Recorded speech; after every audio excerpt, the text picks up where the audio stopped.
Welcome to the Reddit realm. Today's question takes us to Kentucky. How do you feel about the trade war with Canada and the $9.3 billion boycott of your whiskey and goods? Let's hear what Reddit has to say. Comment 1. As a Kentuckian, the majority of people around here think the tariffs are some 3D chess move. They won't start to question Trump's strategy until jobs are lost en masse and distilleries close. Comment 2. A lot of the responses are really just here to dunk of Kentuckians, so I just want to provide an actual response. The biggest concern I have as a Kentuckian isn't just that people are not going to buy $9.3 billion in goods from our state, it's that the resulting consequences will be seen for generations. Something a lot of people may not realize is that most of the distilleries in our state are in small towns. They are almost the entire local economy for some of these areas, and for a few of them, the entire county. Once these distilleries start laying off people, it's not like there is somewhere else for them to go work. These families likely will not have the money or resources to find work elsewhere, and with little interest in real estate in those areas, they will be tied down by their own assets. Many of those towns already have issues with cyclical poverty, but this will just make the problem largely unsolvable. To be clear, I understand that Kentucky is a bit of a laughingstock for many people. And as a liberal living here, I can attest that many of the perceptions people have are justified. Personally, I'm in complete agreement with the boycott. We can only hope that there is a way for our country to course correct, but I can't say I'm hopeful of that. Edit. This kind of blew up, and while I would like to reply to everyone, I only have so much time on my lunch break. I'm actually a grocery data analyst, and this issue is quite complex. I can write for hours about the downstream effects of this boycott, from the distribution companies, warehouse workers, even the brokers who manage these accounts externally. I just wanted to address a few of the major questions people have been asking.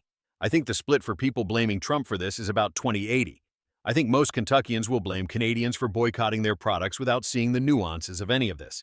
It is terrible, and I really wish they could understand why Canadians, or other Americans, would stop buying our products, but if there is anything we have learned from this past decade, it is that we live in a post-truth era where no amount of facts will satisfy their anger. I worked on Allison Lundergan Grimes' campaign as well as Amy McGrath's, and unfortunately both lost to a man who has done irreparable damage to America, McConnell. Something to consider is many Republicans also hate Mitch. It's just that they see him as giving Kentucky footing on a national level. Having him as Senate Majority Leader means he can do more good for Kentucky, is a very common sentiment among ours who would vote him out otherwise. It's upsetting. I hate it. But I do believe it is possible to replace his seat with a Dem going forward. I cannot be more clear that I believe the boycott is a good thing. I know it will hurt people in Kentucky, and I feel like that is probably for the best. My concern isn't that the people who voted for Trump this time around will suffer. It's that their kids, their grandkids, their great-grandkids, and so on will suffer as the towns die out, crime rates skyrocket, and isolationism festers. Hope this answers some questions people have, and I'm happy to respond to any messages later today. Comment 3. Yay, I work at a distillery and am currently getting laid off. My job ends at the end of next month. Thing is, this is a really bad time for the tariffs to hit. Trump 1.0 was in the middle of the bourbon boom. The tariffs didn't devastate the industry due to the overall vast demand. Yes, we lost around $500 million in profit because the upward trend in Europe stopped, and so did their importing. But the profit margin was so high everywhere else that it didn't matter. This time around, especially with Canada and the timing, it hurts. Canada imports a lot of bourbon, especially the kind I bottle, boycotted. Roughly 10% of the export market of bourbon from Kentucky goes to Canada.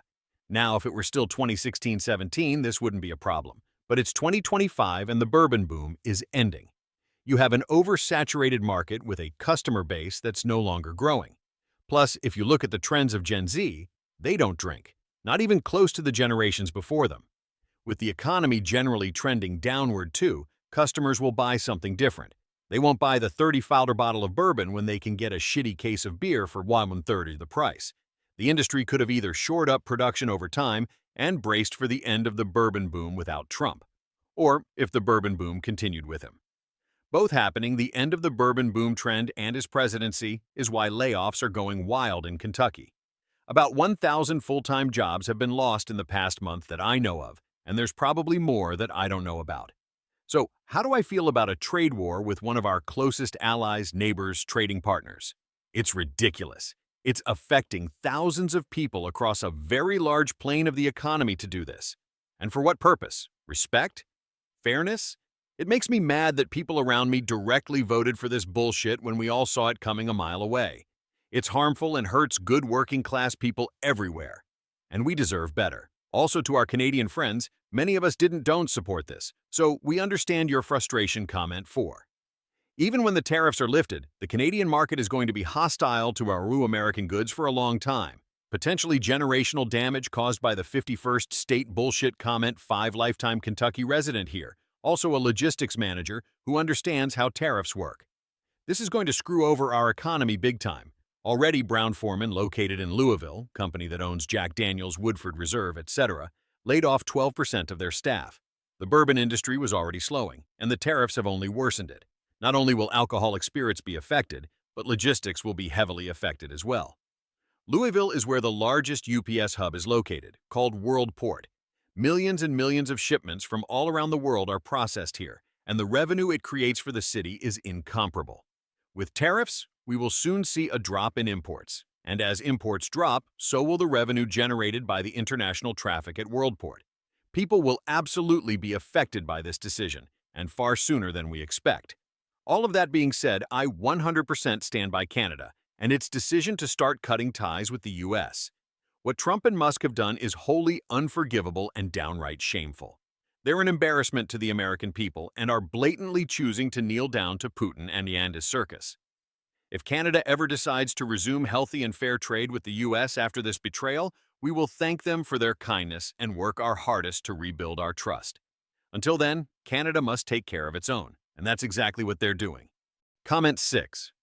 I'm sitting next to a Trump supporter from work right now. He says he's not really into that kind of stuff and doesn't really research politics.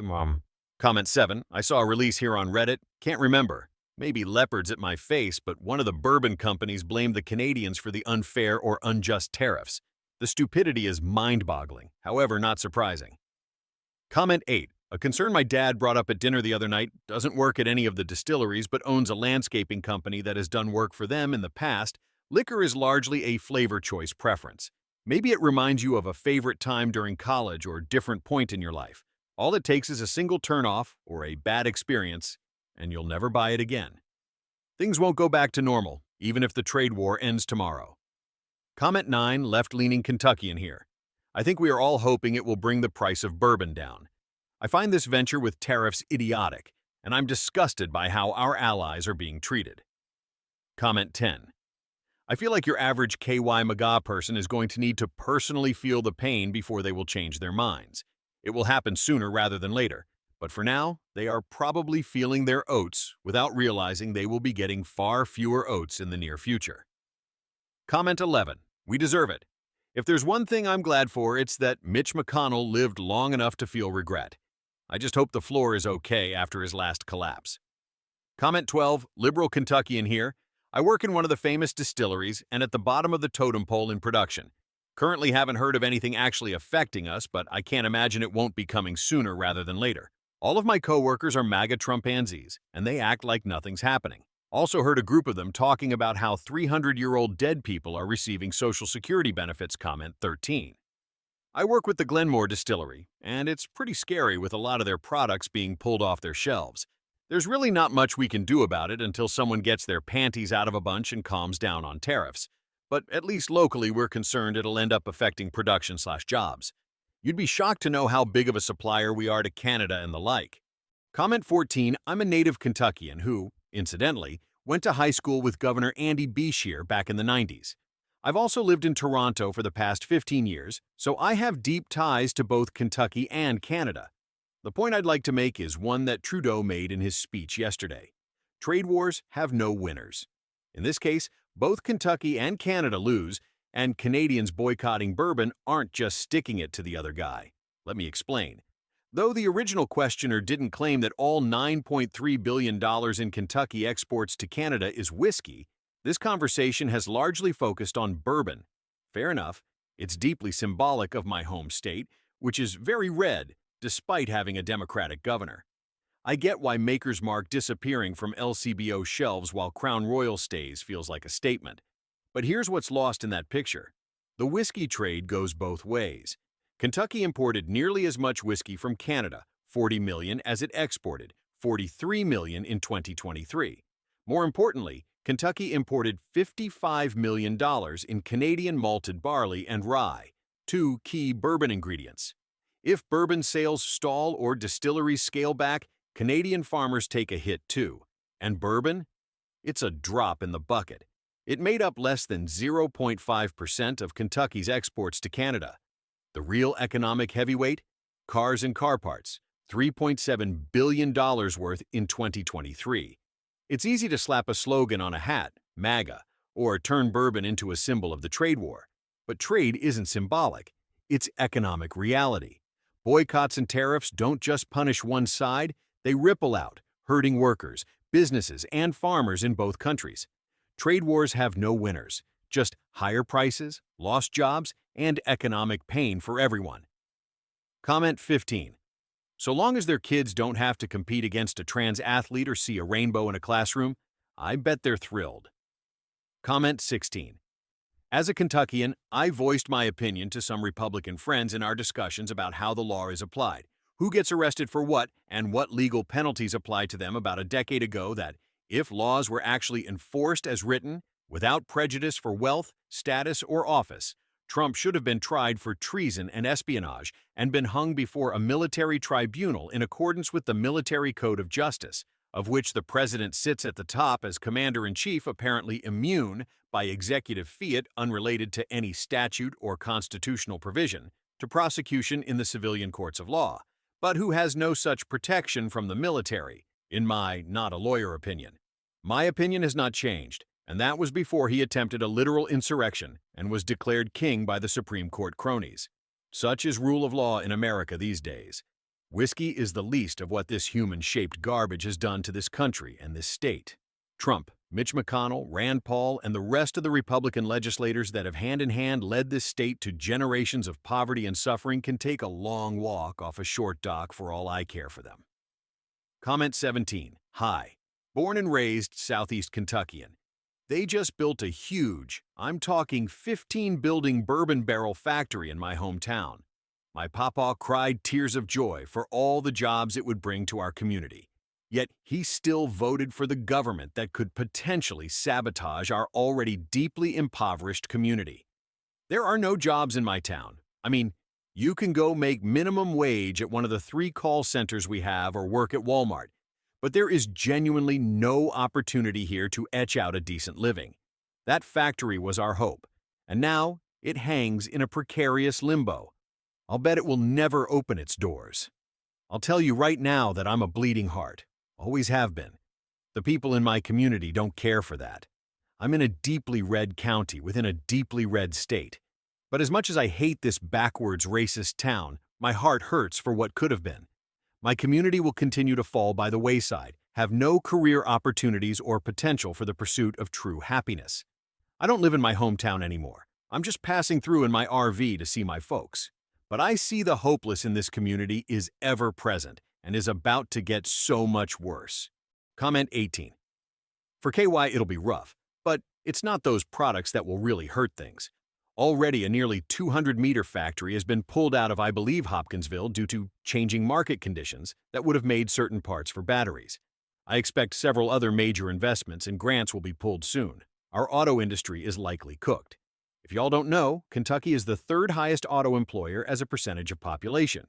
Given that 0 cars are 100% made in the USA, tariffs in a chaotic market won't be good.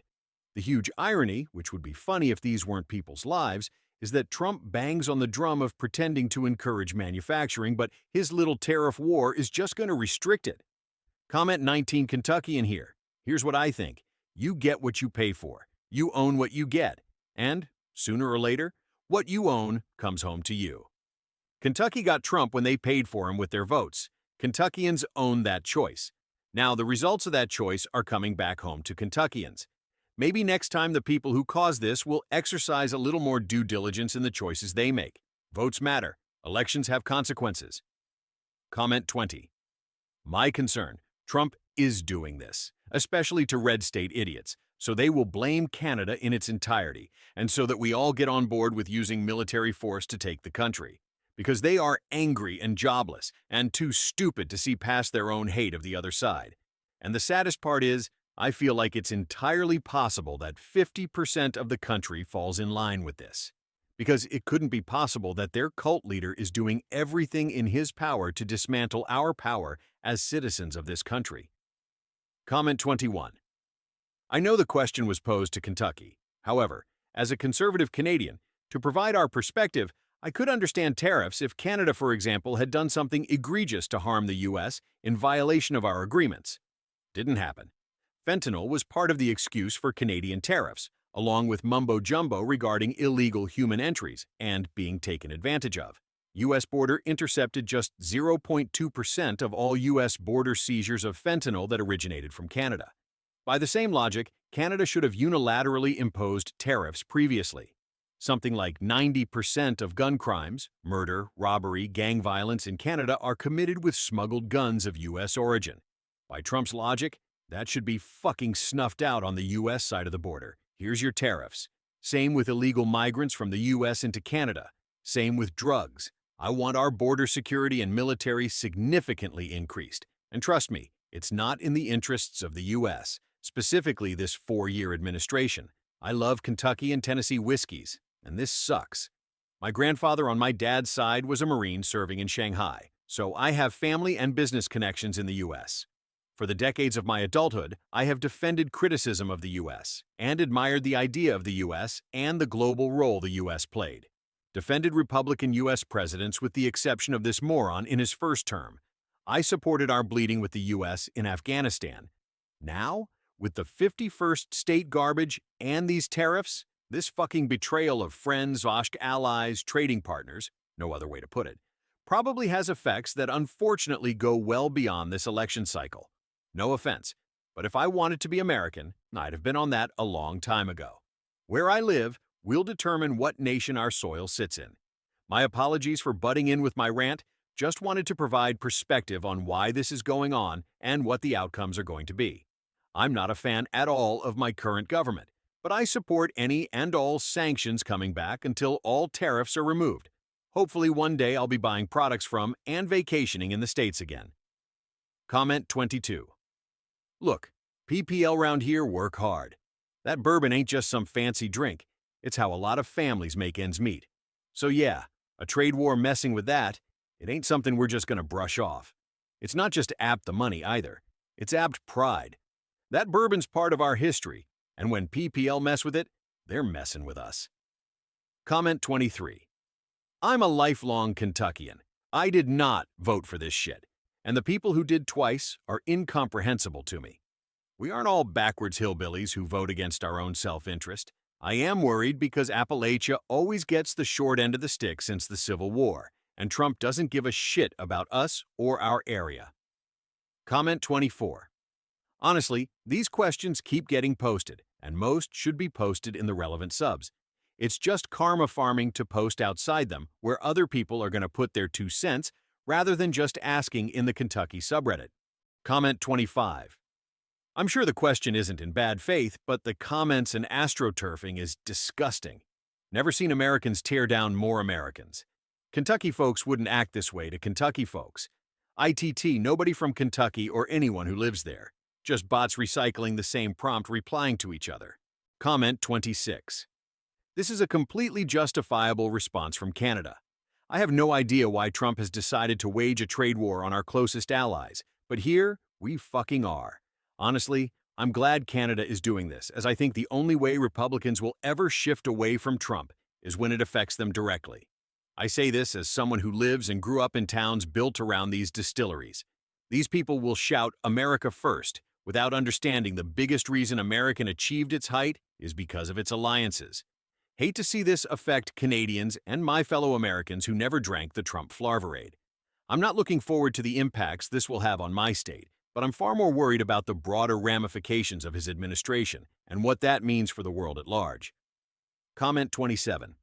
I'm going to be honest, I think that Trump could probably stand in front of a supporter's house and set it on fire with them watching, and they would still find some way to praise him for it and blame Democrats. I don't think that the loss of jobs in Kentucky is going to affect this. I don't think that the loss of revenue in Kentucky is going to affect this. I don't think that the loss of Medicaid in Kentucky is going to affect this. If food stamps actually get taken away, that might cause a problem. But again, I think that they will just find some way to blame Democrats. The lack of education and literacy in Kentucky is astonishing and terrifying. Comment 28. It's a damned foolish way to endanger the longest border in the world and a great way to weaken the American empire.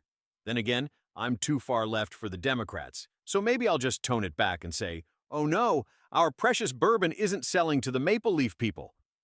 Comment 29. I voted for Harris, and they called the state before the polling places were closed. Sometimes it feels like a special kind of hopeless voting progressively in Kentucky, but a lot of it is gerrymandering and other BS. Not president, obviously. Comment 30. I've been a resident of the Bluegrass my whole life. This will hurt Kentucky long term, but I support the Canadians' free market right to choose who they buy from completely. The first thing to know about Kentucky is that we don't have a lot of industry. Half the major manufacturing plants are in Louisville, Jefferson County, the highest income county to my knowledge, and the rest are mining-related, auto manufacturing, and distilleries scattered around the rural areas of the state.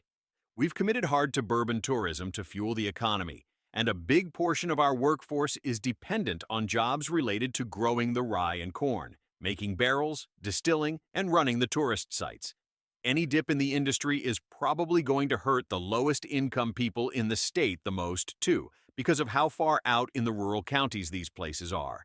They are the most stable income a lot of people out there are going to be able to find. The other option was the planned electric vehicle manufacturing plants, but with the rollback of environmental initiatives, there's not going to be nearly the push to build those anymore. We already had, I think, 2 of the planned 3 battery plants end their construction. Those plants employ, and I'm not exaggerating, thousands of people. The amount of contractors involved was insane. But with that slowing down too under Trump, that's a huge blow to a workforce in desperate need of stable middle-income work. And any rollback of educational assistance is going to hurt our already bottom-ranked educational levels, and fewer of those low-income rural homes will be able to afford even the local colleges. We also rely pretty heavily on federal funds for Medicare. I hope that if a boycott is enough to actually affect sales, that the people who will inevitably get laid off understand that it was because the executive insulted our closest ally with excessive tariffs. And this was one of the strongest ways to send a message to the administration. Not that Canada has a problem with the people of Kentucky. We are going to be in a hard place if that comes to pass, and it's going to be a fight between our Dem governor and Rep Congress for sure. I know it's a pipe dream, but I just want the people here to understand that Trump is directly working to undermine an already failing state. I love my home, but I've no illusions about how poor we are and how we are seen. Mostly, I think I just pity the people duped into cheering along the decisions that are probably going to harm them directly. If you enjoyed this ride through Reddit's sharpest takes, don't forget to like, subscribe, and drop your thoughts in the comments. Do you agree with what Kentuckians had to say? Or do you see it differently?